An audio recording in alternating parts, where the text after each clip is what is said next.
Hey everyone, this is Chris from Surreal Seeker Workshops, and this tutorial is going to be about the Develop module and the basic processing of an image. We're going to be working with RAW files, so hopefully you have been shooting RAW. That is the power of Lightroom, and that's what we're going to see here right now. So first things first, we're currently in our library module. We can see all of the photos from this folder. So what I'm going to do is pick the image that I want to work on. It's simple as clicking on it, making sure it's highlighted, and then we can do one of two ways to get to the Develop module. We can just click Develop, simple enough. We can click back to Library, or we can use the hotkeys. Command Option number 2. And we're back here. So Lightroom works top down. We're gonna look at these control panels over here.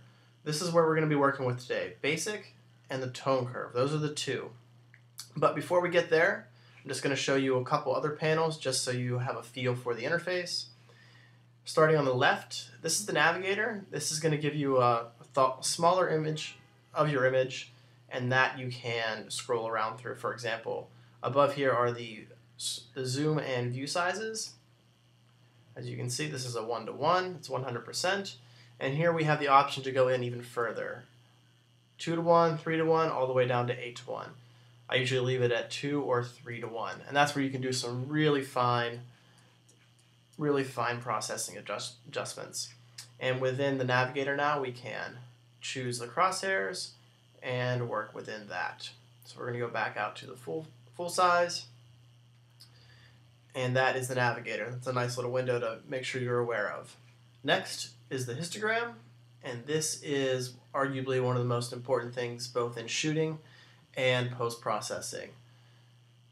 A quick summary of the histogram in case you're not familiar. This shows you where your pixels are in the image. For example, it reads left to right. So the blacks are on the left, shadows, and then we work towards the midtones in here. Then we get towards the highlights, and then we get to the white levels. And then what this graph shows us is the more pixels that are in that area, according to the height and width, that's where the amount of information is in your image. For example, this image has a fair amount of pixels in the shadows to low, which is fine, and we have tons of mid-range and nothing really in the highlights, and definitely nothing blown out as it is now. So we can talk more about the histogram in other tutorials, a little more in depth, but that's the general that you need to know. Working down next. So before we start getting into these two panels, our very first step every time, I repeat, every time you process your image, we're going to come all the way down to the bottom. And we're going to look at this panel, which is Camera Calibration. And you're going to have a pull-down menu here.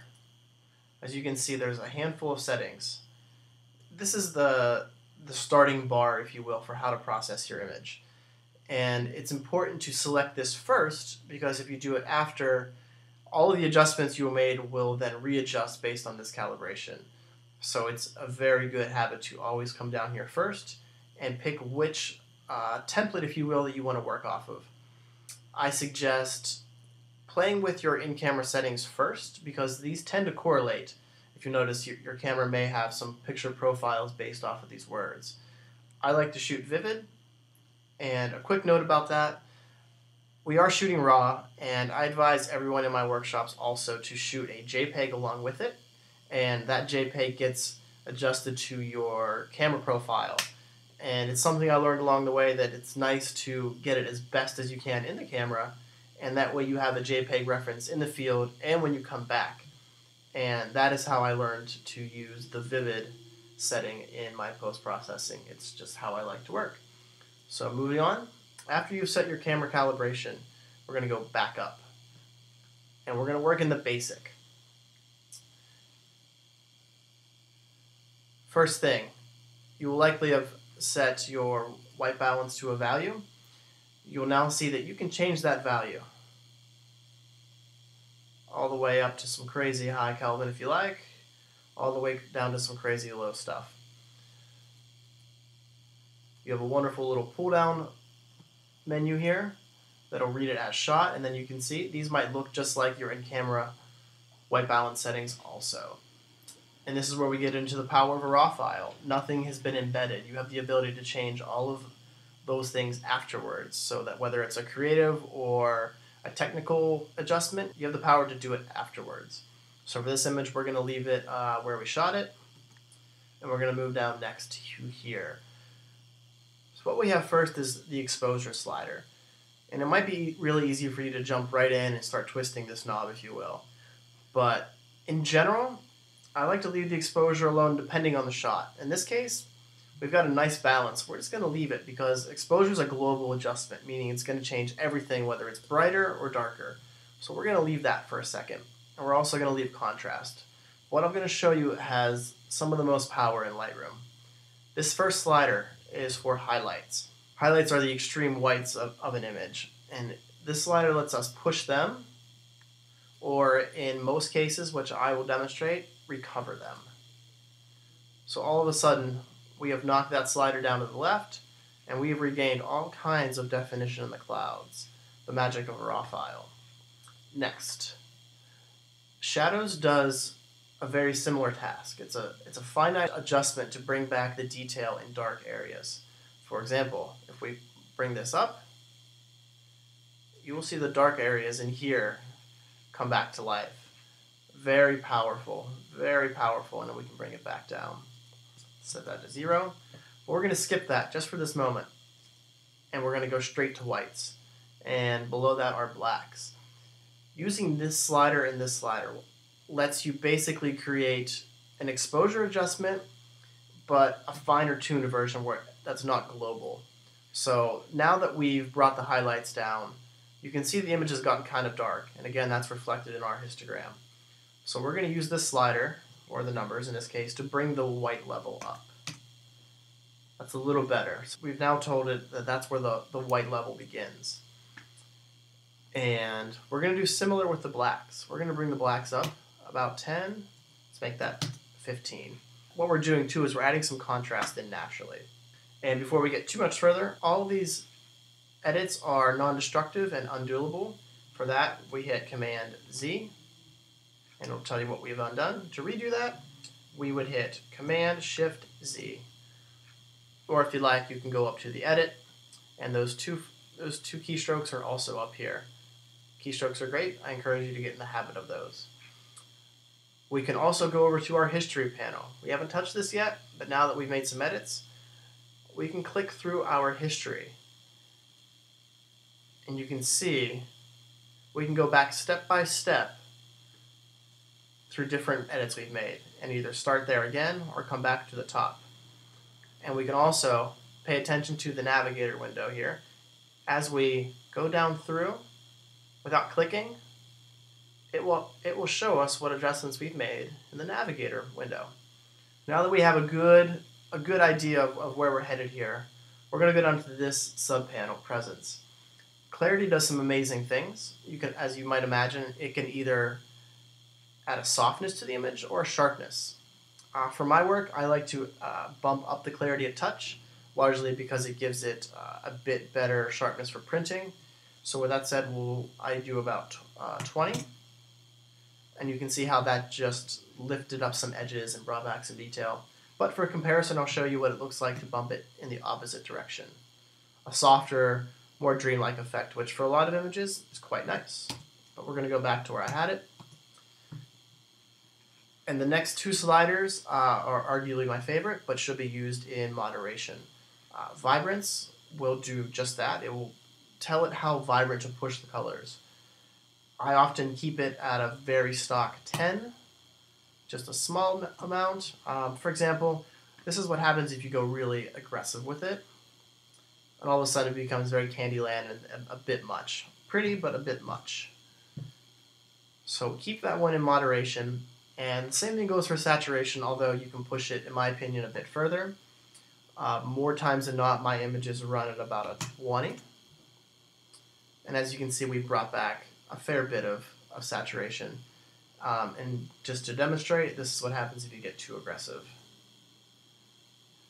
Although not as bad as Vibrance, it really becomes, again, quite beautiful, but a bit much. And those are global adjustments, meaning they adjust the entire the entire image as far as those adjustments are made. And to show you what it looks like desaturated, all of a sudden you've lost almost all the color, which can work for a lot of things.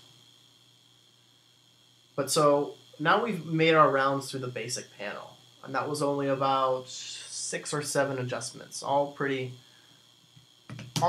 soft and minute in the scheme of things. And what we're going to do now, take note, we've left the shadows.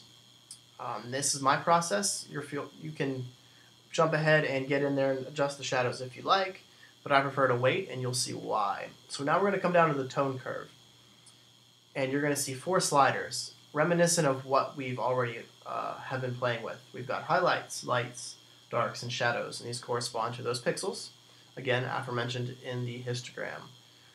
These are a bit more precise, and it's nice to use them that way. So there's 2 ways you can do it. You can do it based on the sliders here. For example, I'll show you what it looks like to bump up those highlights. A bit of negating the adjustment we made up here. So let's bring that back down. Oops.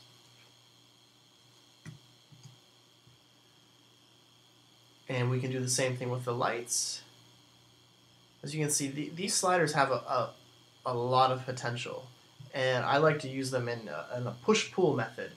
So they do correlate to the adjustments we've made up here, and I like to offset things. So for example, we've brought the highlights down up here. So what I would jump to, if you would, is I would bring the highlights back up a smidge because they're a bit more precise in this tone curve.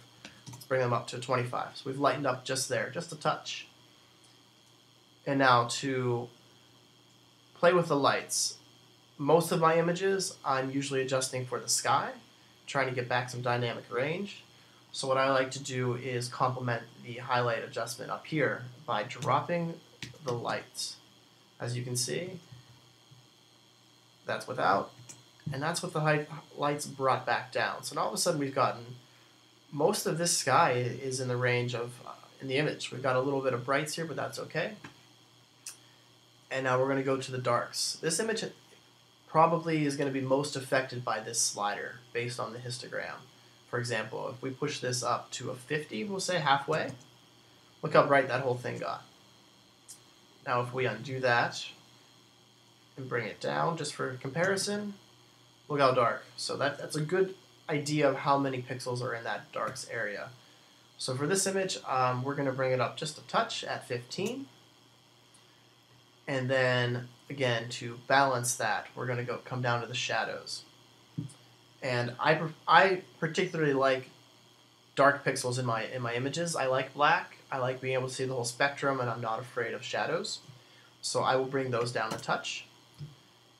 So now that we've addressed the last slider on the tone curve, we're going to deal with the lone slider that we left. That's the shadows. But first, I feel like now that we've adjusted the tone curve, we need to do a little compensation, and the overall black level, in my opinion, is too much. So I'm going to bring it all back down to a -10. And as you can see, some of those areas feel a little dark, but that's why we're going to use the shadows slider last, because it's very precise and it's only going to fill, you guessed it, the precise shadow areas.